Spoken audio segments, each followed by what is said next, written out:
ஆட்சிக்கு வந்து சில வாரங்கள் கூட ஆகல. 6 மாசம் அமைதியா இருப்போம்னு சொன்னவங்களாம் 6 நாள் கூட அமைதியா இருக்க முடியல. ஆட்சிக்கு வந்து அரை மணி நேரத்திலே ஆரம்பிச்சிட்டாங்க. பாவம், ஒரு கல்யாண வீட்டிலலாம் போய் புலம்பிட்டு இருக்காங்க. நான் சொன்னதெல்லாம் நடக்குதா? 1 by 1 எல்லா புலம்பல்ஸும். அது மாதிரி இத்தனை வருஷமா மாத்தி மாத்தி உங்களை ஏமாத்திக்கிட்டு இருந்த இந்த 2 பேரையும் வேண்டாம்னு சொல்லி ஒதுக்கிட்டு உங்களுக்காக உண்மையா உழைக்க வந்த உங்க விஜய,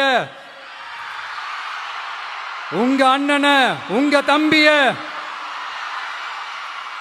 முதல் அமைச்சரா இல்ல முதல் சேவகனா ஆக்கியிருக்கிறீங்க. தலை வணங்கி ஒட்டுமொத்த தமிழக மக்களுக்கும் இந்த நேரத்தில் என்னுடைய நன்றியை தெரிவிச்சுக்கிறேன்.